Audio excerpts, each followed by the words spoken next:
Көп қойылатын сұрақ үйлену жайында ма? Әлеуметтік желіге бәрін жайып салатын болдық қой, ол да дұрыс емес. Кейбір нәрселер біздің өзіміздің үйімізде қалу керек. Кейбіреулер мысалы кофені жақсы көрмесе де, бәрі кофе ішіп, кофеге отыратын болғандықтан барып бір сторис салады, обязательно салады. Үйленуіміз үйленуге дейінгі процессті қиындатып жүрген. Содан қашады жастар, Содан қашады.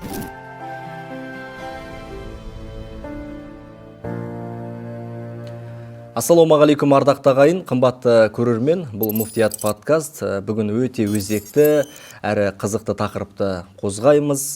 Жар таңдау, жастар неге үйленбей жүр, заманауи мұсылман.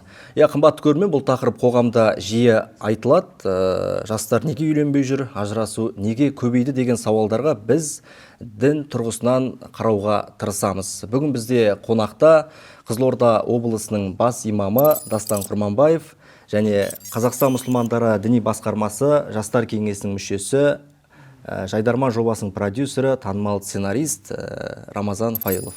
Қош келдіңіздер. Рахмет. Көңіл күйлеріңіз қалай? Шүкір. Жақсы. Онда бастайық. Алғашқы сұрақ Дастан мырза өзіңізге. Пайғамбарымыз Мұхаммед саллаллаху алейхи уассалам жанында жастар көп жүргенін білеміз. Қазір заманауи жастың дінге деген көзқарасы қандай? Діни құндылық пен қазіргі заманның арасында тепе-теңдік бар ма? Жалпы жастардың басқаларға қарағанда, үлкен аға буындарға қарағанда дінге бет бұруы оңай. Өйткені жастар әлі белгілі бір қағидаттарға бойы қатып қалмаған, жаңалық нәрселерді қабылдай алады, және ере алады деген сияқты ғой. Ал кейбір енді белгілі бір кезеңдерде бізде де бар ғой, әлі коммунистік кезеңде біз партияда болдық деп әлі күнге дейін белін бір не істей алмай жүрген, майыстыра алмай жүрген кісілер бар ғой. Ол енді шынымен де қиын болуы мүмкін. Неге? Өйткені пайғамбар саллаллаху алейхи вассалам заманында қасарысып, көбіне сол шайқастарда қаза тапқан қарсы тараптар сол көсемдері ғой, сол қоғамның үлкендері. Бір жағынан енді ол жерде режимді бермейміз, саяси басшылық соларда болды ғой. Соны бермейміз деген сияқты нәрселерде болуы мүмкін ол жерде. Ал жастар көбіне ашық болады. Енді қазіргі жастар дінге деген көзқарастары қуантады. Мен мысалы Инстаграмда сұрақ-жауап жүргізген кезде көп сұрақтың жауабын діннен іздейді. Дінде қалай, немесе жаңағы осыны қалай. Жалпы бізден сұрауының өзі оның діннен іздеп тұрғанының бір белгісі ғой. Сондықтан дінді көбіне практикалық тұрғыдан қолданғанды қалайды. Мысалы отбасылық мәселе болсын, не болмаса қаржылық мәселе болсын, басқа да мәселелер болсын, соны осы діннің көмегімен шешкісі, пайдаланғысы келеді. Ол да бір жақсы нәрсе, шынында да діннің де адамға беретіні дүниелік ақыреттік жақсылықтар ғой енді. Енді астан сіз бағана сұрақ-жауап болады дедіңіз ғой, өзіңіздің әлеуметтік желілерде. Қандай сұрақ қояды жастар қазір жастар? Көп қойылатын сұрақ үйлену жайында ма? Енді үйлену жайында деп айтып қалдық. Жалпы жар таңдағанда не істеуіміз керек? Қалай таңдауымыз керек жарды? Бірінші бұл жерде таңдау деген нәрсені түсіну керек та. Көп жастар осы сөзіме қарсы шығады. Неге таңдау деп айтасыз? Біз көріп қалдық, ұнатып қалдық, жақсы көріп қалдық. Енді соны бүкіл қалай бар солай біз аламыз, немесе қалай бар солай тиеміз оған деген сөздерді айтады да. Неге біз таңдауымыз керек? Ол тауар емес қой, зат емес қой деген сияқты нәрселерді айтады. Енді бұл жерде бұл үлкен өмірлік шешім ғой. Сен сол адаммен 24 сағат жол жүрейін деп жатқан жоқсың. Өмір бойы сонымен сүресің да өміріңді. Одан бала көресің, мысалға бірге ұрпақ тәрбиелейсің. Ары қарай сен шежірең содан тарайды. Ондай болғаннан кейін адам бұл жерде бұған ақылмен, жүрекпен, барлық жаңағы несімен келу керек та енді. Енді жақсы көру, әлбетте исламда да ол жақсы көру деген дүние, Алла тағала ғой, жаратып тұрған адамға бүкіл сезім, эмоция бәрін беріп тұрған Алла ғой. Жаңа күлдіргенде, жылатқанда Алла Нәжім сүресінде айтпай ма? Сондықтан пайғамбар саллаллаху алейхи вассалам айтады, бір-бірін жақсы көретін екі жанға некеден артық жол көріп тұрған жоқпын дейді. Некеден басқа жол көріп тұрған жоқпын. Демек, адам шынымен де жақсы көріп, бір-біріне қосылу керек деген дүниелердің барлығы бар. Бірақ одан бөлек адам бұл жерде белгілі бір мөлшерде есептеу де керек та. Дұрыс, адам нәпсісі де ұната береді ғой. Кейбір жаман дүниелерді де мысалға біз жақсы көре береміз. Нәпсіміз қалап тұрады. Бірақ шариғат рұқсат бермейді. Егер тіпті жай ақылға салсақ та, ол нәрсе бізге дұрыс емес екенін біз түсінеміз да. Тіпті жаңа кейбір ажырасып жатқан, үйлене сала ажырасып жатқан адамдардан сұрасаң, неге кеше жақсы көрем дедің ғой деген кезде, мен оның қандай адам екенін білмеппін дейді. Демек, бәрібір айналып келген кезде оны жақсы көру үшін адамды тану керек дегенге келеді да. келеді. Сондықтан енді бұл жерде тахайяру деп пайғамбарымыз айтты ғой, таңдаңдар. Әртүрлі адамдар болуы мүмкін, жерде әртүрлі варианттар болуы мүмкін. Адамға ол жай ұнату бөлек, ал екеуі некелесіп, сол некеден кейінгі арада туатын махаббат, ол Алладан келетін да. Жаңағы бір сұрақ қойыпты, бір сезімді Алла салмай ма, неге бізге қайырсыз адамға жүрекке сезім салады деген сияқты. Қазір жалпы жастардың сұрақтарын көрсеңіз небір қияли сұрақтар да бар енді. Енді қазіргі жастар үй, көлік алып алайын, содан кейін жағдайым жасап, содан кейін барып үйленемін немесе тұрмысқа шығамын дейді. Бұның себебі бар ма, әлде біз жауапкершіліктен қашамыз ба? Қалай ойлайсыз? Қалай ойлайсыз? Себебі дегенде жаңағыдай ғой, бір белгілі бір үлгілер көрсетіліп қалды ғой. Осындай болу керек, содан кейін істеу керек деген бір шаблондарда соған қарай ұмтылатын сияқты. Негізінде онда ештеңе жоқ. Енді білмеймін, 40-қа дейін де бойдағы жыл үйде, көлігі де жоқ жүрген жігіттер бар ғой. Орда тұрған. Керісінше енді үйленгеннен кейін береке болады, бірге ойланасыз. Ризық артады. Ризық артады. Солай жетуге болады бірге де. Былай бәрін дайындап алып үйленемін деген ол енді өзің өміріңді қиындату деп ойлаймын мен бұйырғаны. Дайын болу керек, белгілі бір жағдайда былай жұмыс істеп, жауапкершілік алса адам әрі қарай жүреді ғой ол нәрсе. Жаңағыдай осындай болу керек, содан кейін барып үйлену. Ата-аналардың да кейбір талаптары сондай ғой, бірінші үйіңді алып ал, көлігіңді алып ал, қыдырып ал деп айтатын адамдар бар, әртүрлі айтады да. Сонда ол бітпейді ешқашан, оның түбіне жету қиын ғой. Бір бөлмелі үйден екеу алғың келеді тағы деген сияқты. Қыдырсында түбіне жету мүмкін емес. Сондықтан мейлінше артынан түсінесің ғой, мейлінше ертерек үйленген жақсы сияқты, себебі жауапкершілік ерте аласың. Әрі қарай өзіңіз қанша жасыңыз үйлендіңіз? Мен 25-те кеш деп санаймын, бірақ та. Жүріп қалдыңыз ба? Жоқ, андай былай қазір ойланған кезде қатты ерте емес ол дейтін. 20-да үйленген достарым бар, 21-де үйленген достарым бар. Олар да жақсы. Барлық жағынан денсаулығыңа да барлық жағынан енді ерте үйленген жақсы, пайдалы. Сосын бәрін дайындап алғаннан кейін үйленгісі келмей қалады ғой адам. Жүр ғой қазір көп жігіттер де бар, қыздар да бар. Ол үйін күйін жағдайын бәрін жасап алған.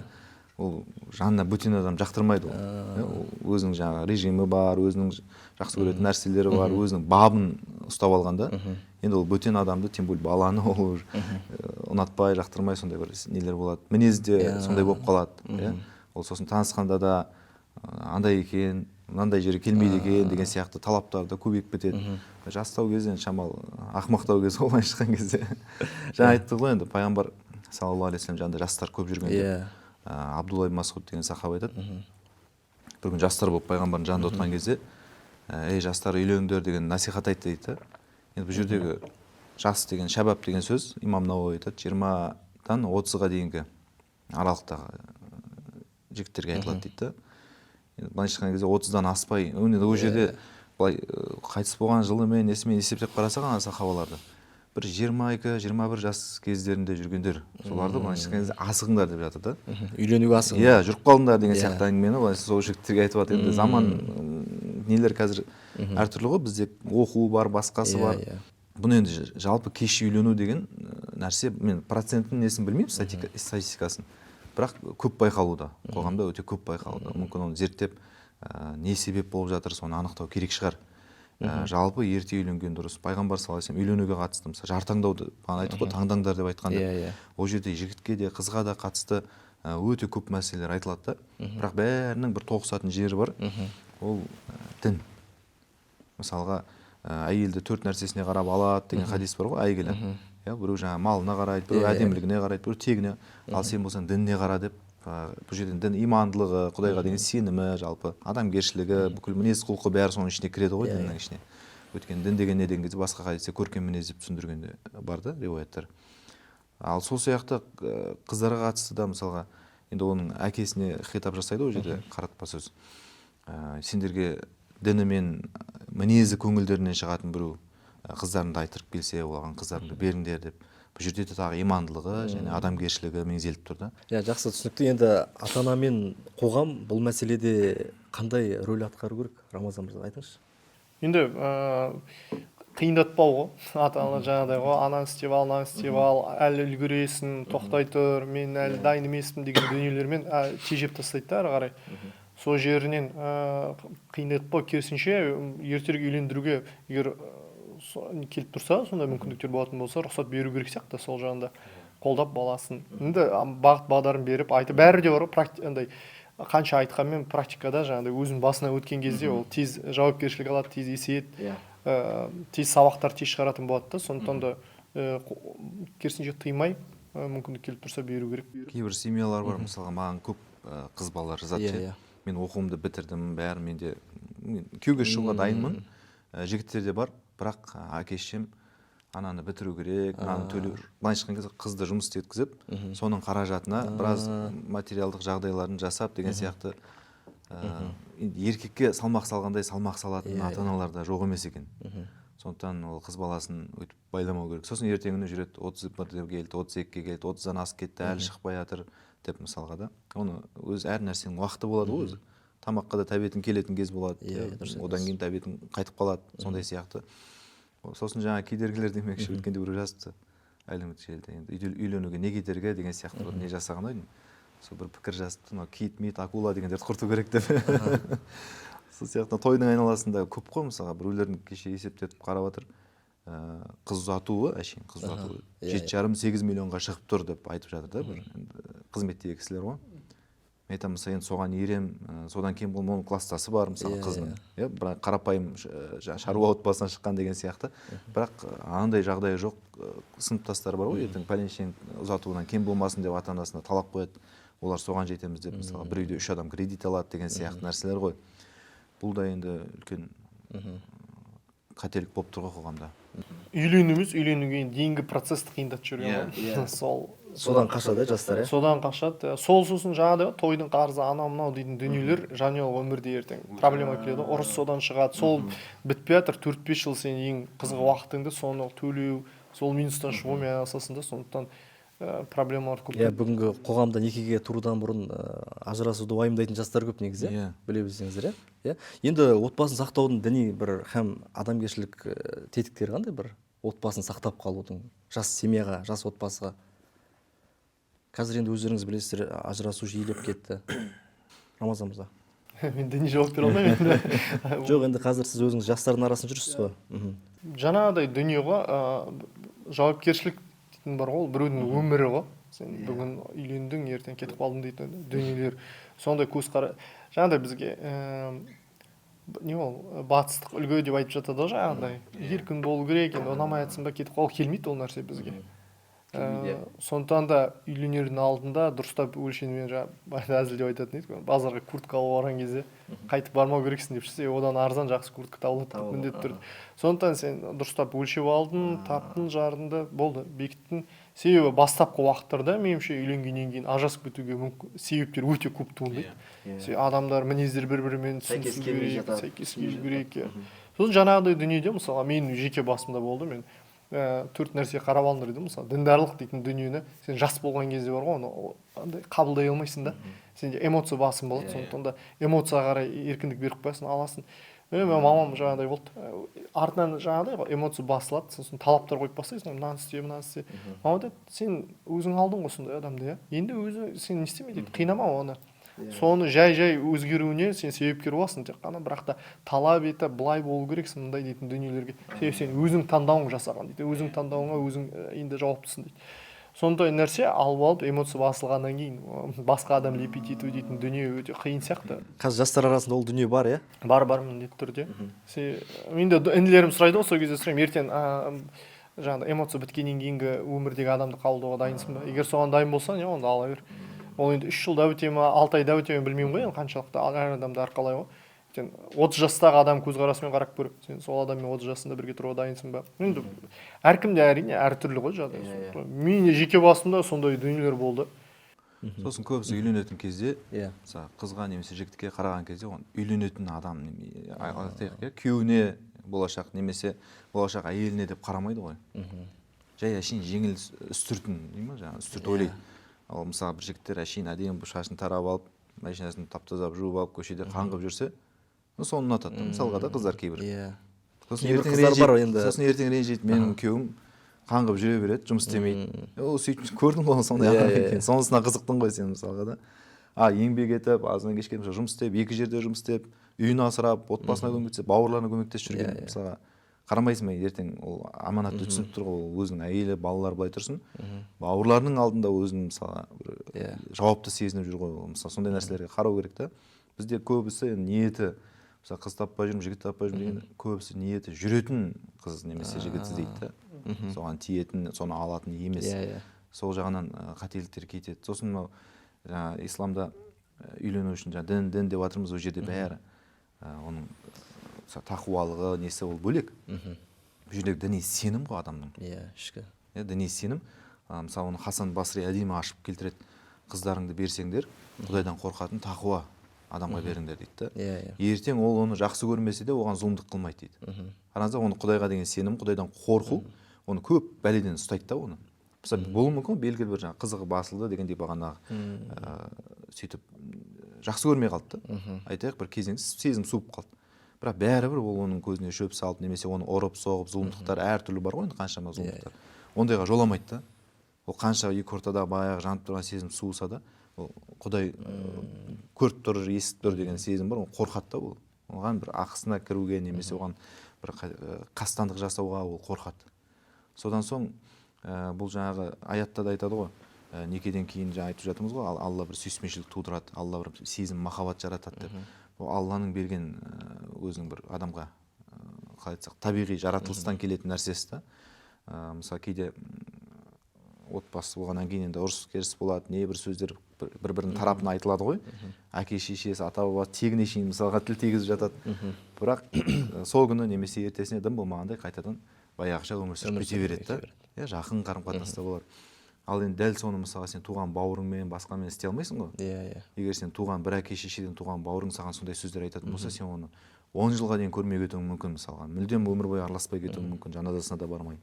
Ал бірақ мына екі ортадағы сезім берік, ол Алланың бергені да, некеден туатын сезім да. Ажырасудың негізгі себептері неде деп ойлайсыздар? Енді бұл ажырасу Алла сүймейтін іс қой жалпы. Иә? Дұрыс па? Ол некеге деген, үйленуге деген дұрыс көзқарастың қалыптаспауы ғой.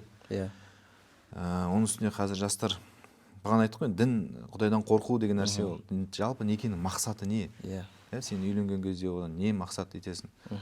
Соны түсіну ең басты. Діни жауапкершілікті түсіну.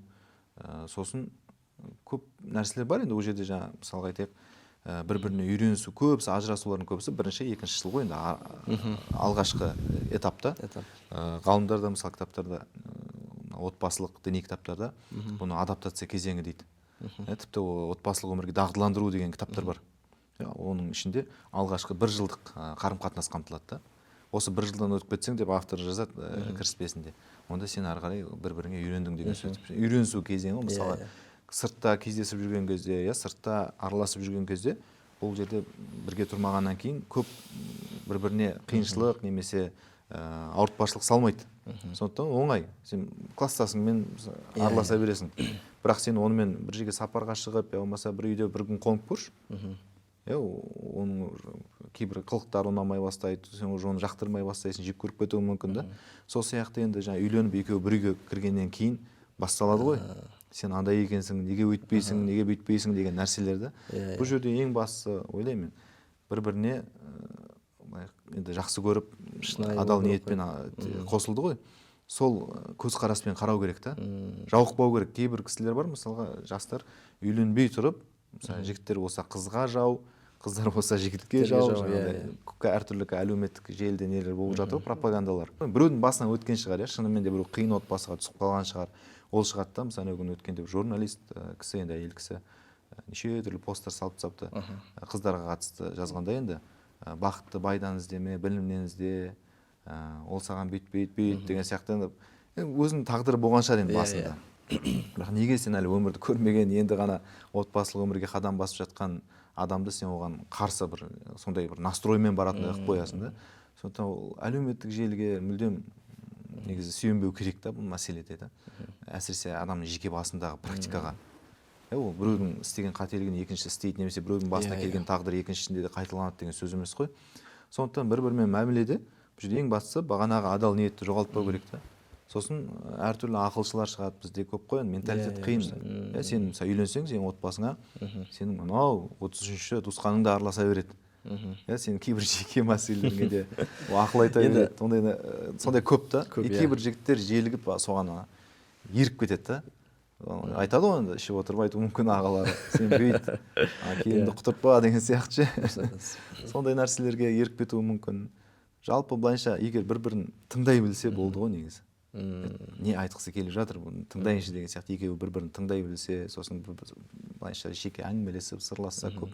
Шынайылықтың факторы әсер етеді ше, мысалға сен мысалға ол қызға оның ойындағы идеал жігітті көрсетесің, ол саған дәл солай сенің ойындағы идеал қызды көрсетеді, сосын ертең жанұялық өмірде екі адам да жоқ қой, шынымен пустой екі адам келді шынайы бейнесімен, сосын соларда проблема. Қыз бен жігіт болып жүрген кезде маскамен жүретін сияқты, үйленгеннен кейін басталады проблеманың бәрі, шынайылығы ашылады. Кінәлайтын нәрсе емес, ол әлеуметтік маска деп айтады психологияда да, ол автоматты түрде жүзеге асады ғой. Сен көшеге шыққан кезде, я болмаса бөтен бір ортаға барған кезде үйіңде істеген істеріңді істей алмайсың ғой, емін еркін киіміңді лақтырып жіберіп деген сияқты нәрселер жасай алмайсың, бәрібір де ол бөтен. Сондай болғаннан кейін ол екеуінің ол заңды қалыпты, оны тек қабылдай білу керек та.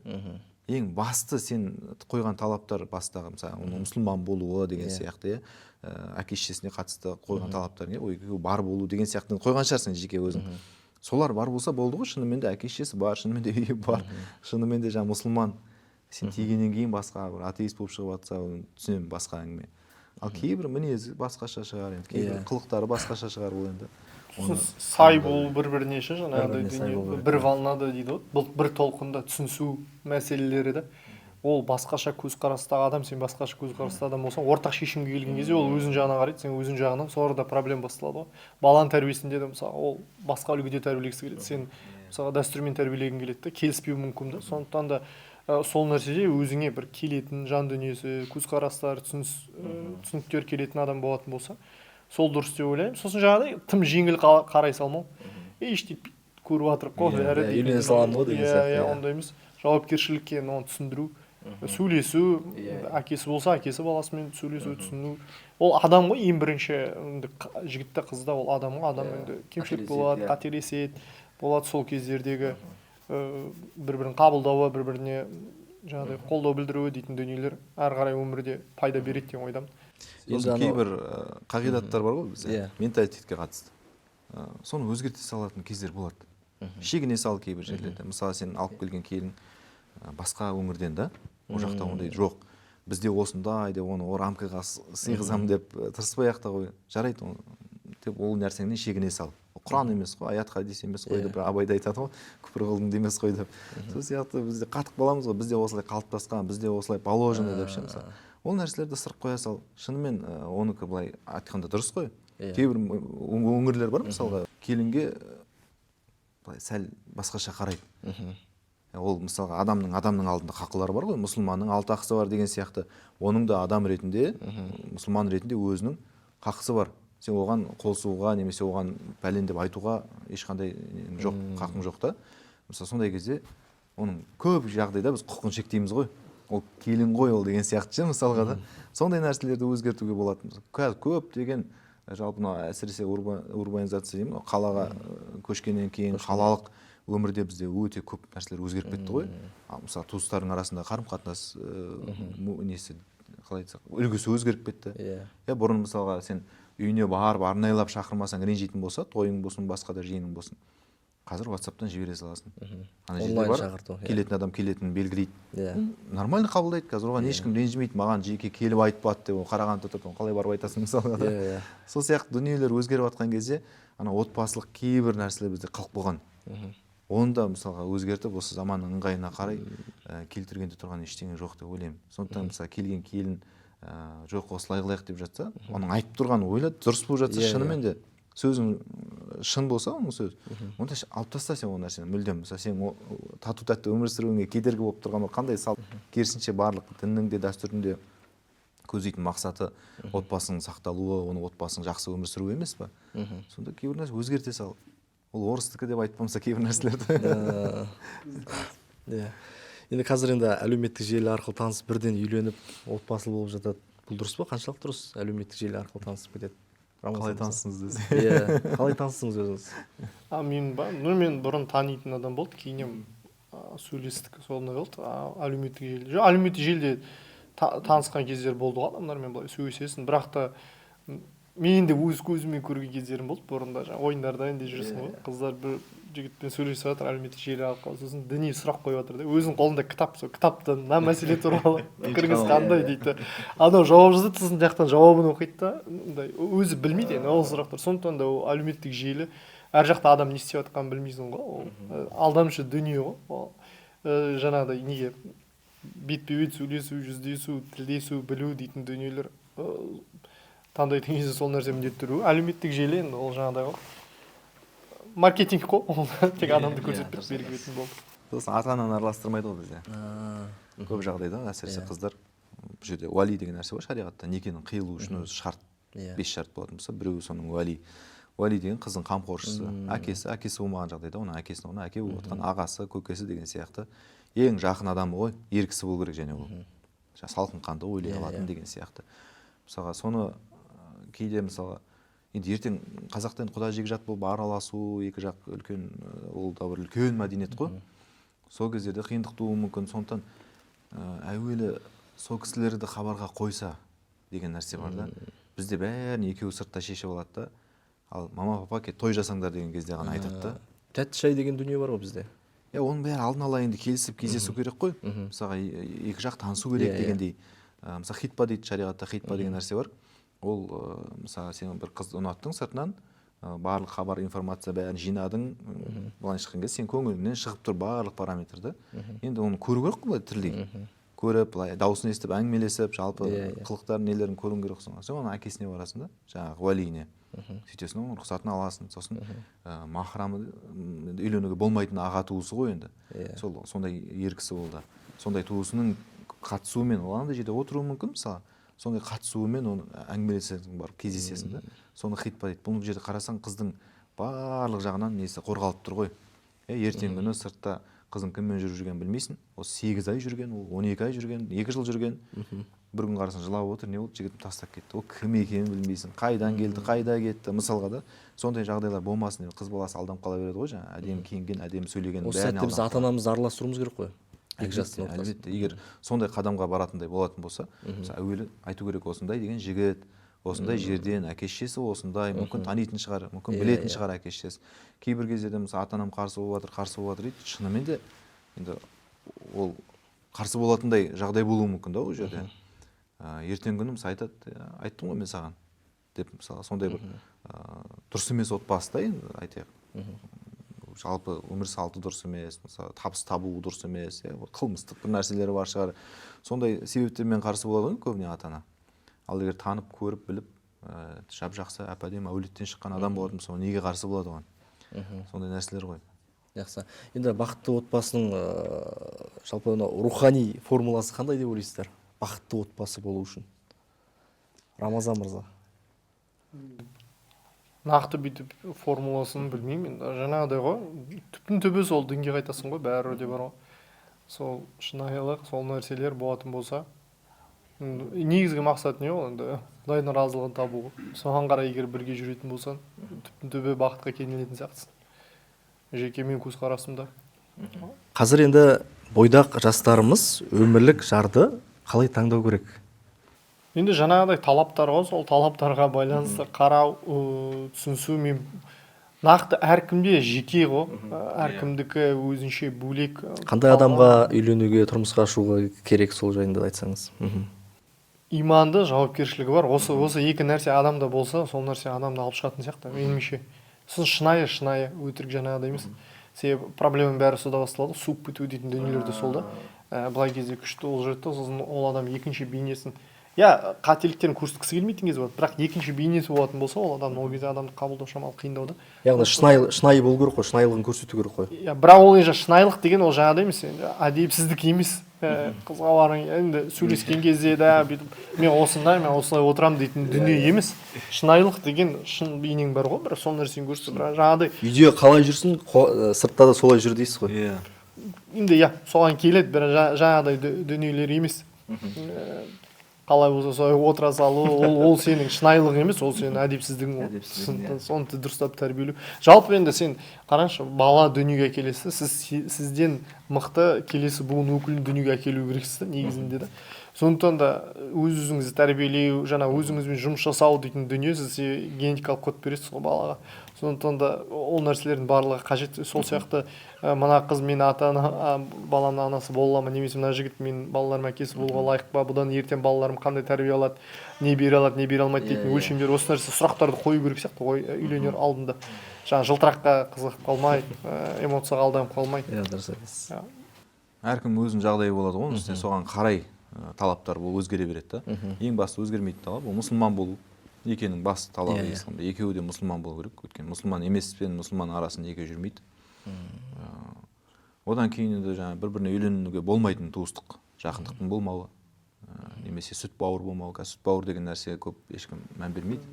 Мысалы роддомда, перзентханада да кейде жаңа сүтсіз шықпай жатады, бір-екі күн кешігіп жатады кейбір мысалы аналардың.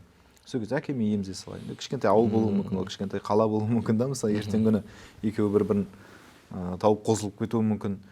Негізінде сүтпен бір ананың жаңа сүтін емген қыз бен жігіт бір-біріне кәдімгі туған бауырдай, неке тұрғысынан туған бауырдай бір-біріне үйленуге болмайды да. Сол үшін де шариғатта әйел кісі күйеуінің рұқсатынсыз бөтен біреудің баласын емізуге болмайды деп келеді. Кітаптарда солай жазылады. Емізген жағдайда оны біліп жүру керек та, пәленше баласымен біз сендер сүт бауырсыңдар деген нәрсені түсіндіру керек та, немесе есте сақтау керек. Ол да кәдімгі шариғаттың бір талабы. Неге дегенде бұл жерде хикметін сұрасақ, адам бір ананы еміп өскеннен кейін бір-біріне не болады дейді да, ол туысқан сияқты қарайды. Бауыр ретінде. Оған бір үйленетін қыз немесе солай деп қарамайды дейді. Сондай бір нәрселер болуы мүмкін, солдан шығар деп келтіреді. Бірақ енді бәрібір қалай болғанда да ол бір-біріне тыйым салынған нәрселер ғой. Осы талаптар сақталса, ары қарай қалғаны енді жаңа оның мінезі, оның мамандығы, оның тұратын жері, әке шешесі деген нәрселер адамның өзінің жағдайына қарай өзгере береді ғой. Кейде бізде талапты қатты қойып жатқан жағдайлар болады. Жігіттерден кейде сұрап отырсаң, кәдімгі анау бір пайғамбардың қызы Фатимадай бір қыздар іздеп жүрген кездер болады. Қыздар да сондай бір қари, хафиз, ол сондай болса мен не істесін деген сұрақ қоймай ма деген кейде нелер болады. Оның әке шешесі андай кім, жалпы сен өз жағың қандай мысалы да? Сен сондай бір жетишанның ұрпағы болсаң екен, бір әке шеше, ата бабаң, арғы атаңа дейін сондай дін ұстаған, мешіт ұстаған, сондай тақуа әулие болған адам болсаң екен, өзің де сондай бір сол жолда балиғат жасынан бері намаз оқып күнә баспай келе жатқан адам болсаң екен, ол енді сен өзің деңгейлес, шамалас адамыңды қарай беруге болады ғой. Сол сияқты тіпті оның тұратын жерінде кейде ескерген жөн. Мысалы біреулер айтып жатады, ауылда тұрғысы келмей жатыр андай. Сен тиетін кезде білдің ғой ауылда тұратынын. Ата-енесімен тұрғысы келмей бөлек шыққысы келетін қазір жастар. Осы нәрсенің барлығын ескеру керек та. Көптеген дүниелер сенің өмір сүруіңе кедергі болатындай, ертең күні отбасы болып кетулеріңе кедергі болатындай болып тұрса, ол қадамға барма, сені ешкім қинап жатқан жоқ қой. Сенде таңдау бар деген сияқты. Енді қазір жалпы жастардың үйленуден қашуының себептері қандай? Қорқыныш па, әлде бір материалдық қиындық па, мінсіз адам іздеу синдромы ма? Не айтасыздар, қазір жастар қашады үйленуден? Кейін 30-ға келіп асықпай үйленемін деген секілді. Қашқанда қорқатындарды білемін. Өте көп сұрақ қой. Не үшін қорқады? Үйленуден қорқам, үйленейін десем қорқам деп. Енді бұл болашақтан қорқады ғой, енді қалай болып кетеді, ажырасып кетпейміз ба, жарасып кете аламыз ба деген нәрсе, бұл табиғи қорқыныш деп ойлаймын. Өйткені болашақ деген белгісіз нәрсе ғой біз үшін, ғайып қой. Ертең не болатынын білмейміз ғой. Ол түгіл біз бармыз ба, ертең жоқпыз ба, оны да білмейміз да. Сондықтан бұл жерде тәуекел ету керек.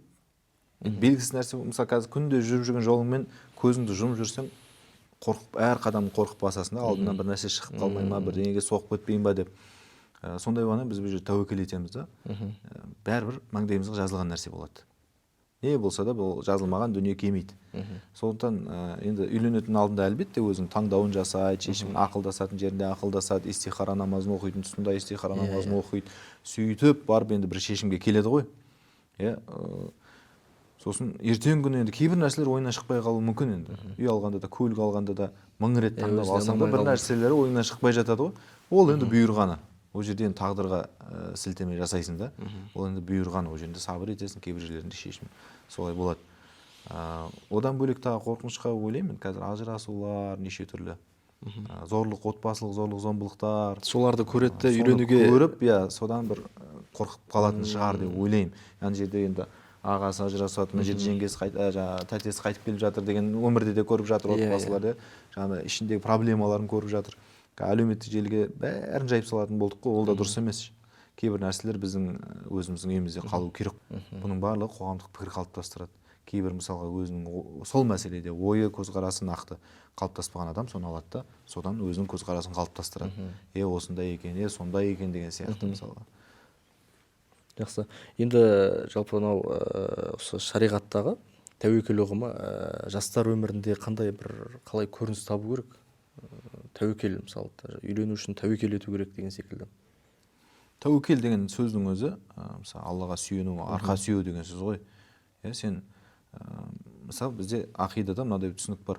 Біз не істесек те біз емес істеп жатқан. Алла Тағала бізге соны істеуге күш-қуат беріп жатыр. Алланың рұқсатымен болып жатыр ол нәрсе деген.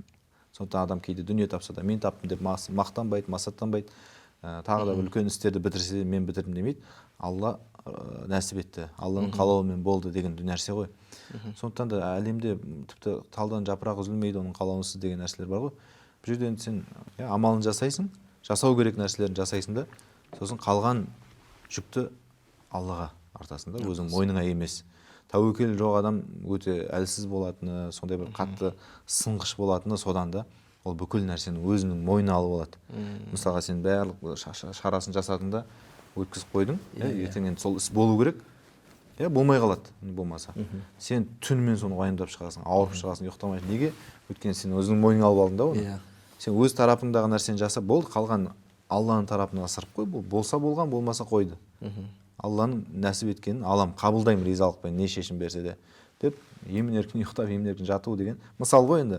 Сол сияқты адамға жеңілдік береді да бұл нәрсе. Көп жігіттер бәрібір сен 700 рет есептесең де сенің есебің шықпайды.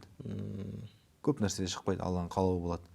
Соны ұғу керек, соны түсіну керек деп ойлаймын тәуекелді. Біз тәуекел деген сөзге қарайды ғой. Риск, тәуекел. Рисковать ету деп түсінеді ғой тәуекел. Ол тәуекел басқа нәрсе екеуі. Екеуі екі бөлек нәрсе дейсіз ғой. Менде мысалға не болды да, үйленетін кезде енді той жасау керек. Январь, февраль айында не болды, үйленем шештім. Ақша жоқ. Ақша жоқ мүлдем. Алла тәуекел. Мен себебі бір жыл бұрын қарындасымды ұзаттым да енді, сол жақта соны несін жүрді. Сосын несиесіз қарызға кірмей жасаймын. Августке тойды белгілеп қойдық, сосын тәуекел бұйырғаны көрейік. Олай көмектеседі өзі. Сөйтіп жұмысты көбейттік, тағы. Рамазан айына келдік. Рамазан айында не да? Бізде жаз кезінде сценаристерде көп жұмыс болмайды, түсірілімдер болады да, бітті, тоқтады. Тойға шамал жетпей тұр, ақша айтам, қой мүмкін емес, біз тәуекел еттік қой, бір жерден шығу керек. Бір апта ішінде қоңырау келеді ғой. Осы Алматыда жоба шығып тұр. Именно сол сумманы айтады, мен тойыма жетпей тұрған сумма. Соны келіп істеп берсең осындай бар дейді. Барды мен жаңағы драматургияның өзінің заңдылықтары бар ғой, мысалы кино сценарий жазатын кезде мен ол заңдылықтарды ол кезде оқымағанмын да. Бірақ маған ақша қатты керек болып тұр. Сосын доған жетіп бардым. Бірақ сол жоба сәтті аяқтадым да. Сондықтан енді сол кезде көз жетті, үйленемін деген жақсылыққа қарай жүретін болсаң, Құдай міндетті түрде. Тәуекелдің күші осы жерде ғой. Дұрыс айтасыз. Аллаға сеніп тұрғаннан кейін Алла жәрдем береді да. Алла Тағала өзі реттейді ғой. Орындалып тұр да бұл жерде. Тәуекел деп августке дейін жатқан жоқ та мысалы. Ол еңбек етті, ізденді, тырысты да. Өзің күшің жететін, әлің жететін жерге дейін апар, қалғанын Алла жеткізеді деген нәрсе да. Сосын тағы бір хадис бар. Пайғамбар саллаллаху алейхи айтады, 3 түрлі адамды Алла Тағала өзі көмектесем деп кепіліне алған дейді. Соның біреуі күнәдан қорғанғысы келіп үйленген адам дейді. Мысалы енді некеден кейінгі нәрселердің барлығын адал жолмен жасайыншы деп мысалы адам үйленуге бекінсе, соның сәл болса да амалын жасаса, Алла Тағала оған өзі жәрдем беріп жеңілдіктер жасайды да. Өйткені ғалымдар айтады, қағида ғой, деген, егер Алла саған бір нәрсе міндеттесе, оған өзі жәрдем береді дейді. Үйленуде Алланың міндет еткен ғибадаты ғой, үлкен ғибадат бұл. Сондықтан соны орындауға тырысып, соны орындауға жолға шыққан адам, ол болды, Алланың жәрдеміне шықты деген сөз да.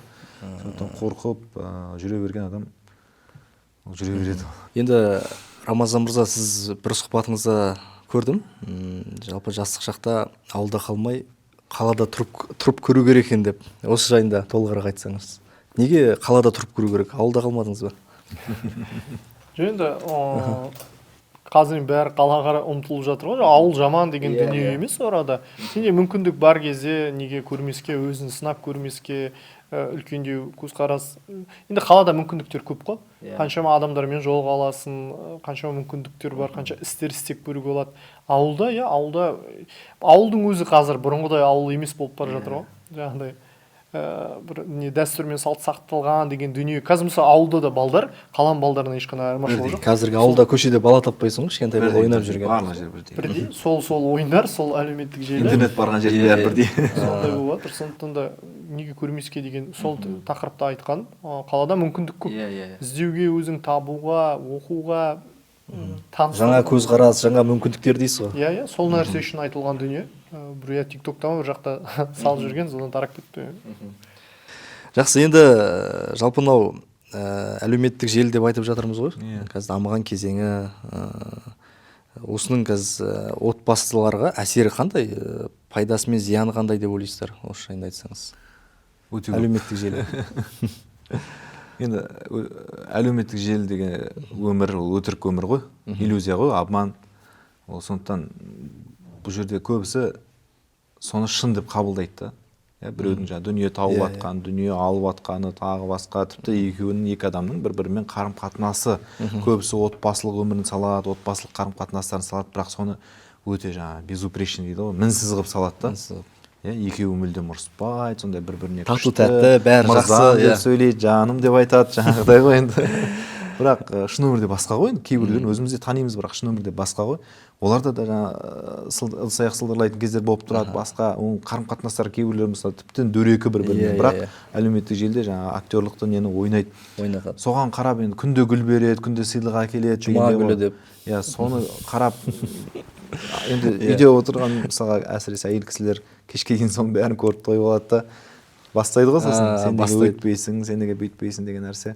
Енді жалпы өзінің өмірін салыстырмау керек та басқалардың өмірімен. Сол өзіндегі әркімнің өзінің жағдайы, әркімнің өзінің жалпы қалыптасқан нәрселері бар да, біреудің салтына сыймайсың бәрі, қанша сен оған тырыссаң да, ол сені сыйғызбайды. Сондықтан өзіңе қалай комфортно, өзіңе қалай ыңғайлы, солай өмір сүруді үйрену керек. Немесе көбісі айтайық бір нәрсе, тренд бірдеңе болса, біз неге тез жүріп кетеді? Басқа ойлаймын, басқа әлемде ондай нәрсе емес деп. Мысалы, өткенде шықты ғой тиктокта.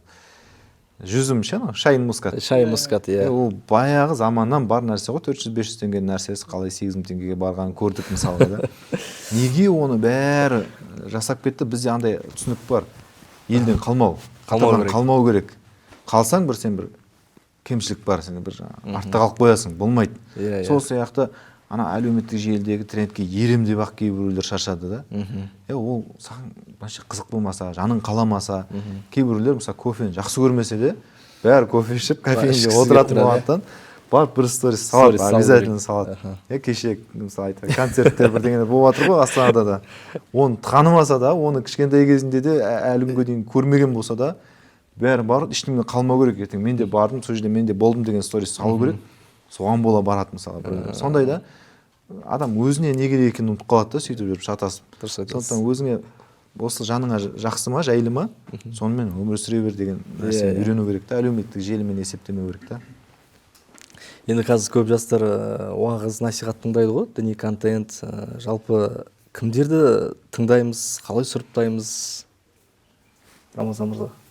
Әлеуметтік желіде жаңағыдай ғой. Кім тыңдайсыз десеңші? Әйелдеріміз күніне неше бір 5 хадис жібереді ғой, әйел қадірі туралы шыққан.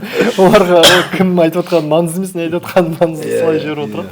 Шынымен әлеуметтік желі пайдасы да зияны да бар, жаңағыдай дүниелерде арзан дүниелер салынады кейде. Арзан дүниелер салынады. Мысалы менде қыдырып жүрген кезде мен салмақ қойыңдаршы деп өтініш білдіремін үйдегілерге де. Себебі менде ауылда достарым бар. Дәл қазір экономикалық қаржылық жағдайы мүмкіндік болмауы мүмкін да әйеліме бір жаққа шығуға. Оны әйел түсінбейді, аналар қыдырып жүр, біз неге үйде отырмыз ғой, сондай дүниелер. Енді блогерлер ол жұмысы, олар солай салу керек. Оларға сол өмірді көрсеткен үшін олар содан реклама табады, ақша табады да. А сен сол сияқты енді өмірге ұмтыл, бірақ та жаңағыдай талап ету дейтін дүние. Тыйым бар ғой исламда. Алтын ыдыспен, күміс ыдыспен тамақ ішуге, су ішуге болмайды. Харам да, ол шариғаттың талабы. Неге деген кезде ғалымдар түсіндіреді да, біреу мысалы үйінде жейтін тамақ таппай отыр, а сен оны алтынмен ішіп отырсың, ана көңілін сындырады дейді да, көңілін қалдырады. Сол сияқты ғой енді кейбір нәрселер біреудің несіне тиюі мүмкін, көңіліне тиюі мүмкін. Содан адамдарда андай несі қалыптасып қалуы мүмкін. Байларға деген андай жағдайы бар адамдарға деген бір жек көрушілік, немесе соларға деген ыза, кек. Ана сенің бір сол бір мұқтаж жағдайда отқаныңа анау кінәлі сияқты. Неге? Өйткені соны күйдіріп ішіп тұрсың да, алтын ысымен. Сол сияқты нәрселер қазір болып жатыр да оны. Сол үшін де исламда тыйым салып тұр ғой. Одан кейін тіл бар, көз бар деген нәрселер, оның бәрі хақиқат нәрселер. Өткенде бізде мектеп бітірушілер кезінде ғой. Менің өзім туған інім биыл мектеп бітірді, 11 класс бітірді. Соның бөлеміз ғой енді.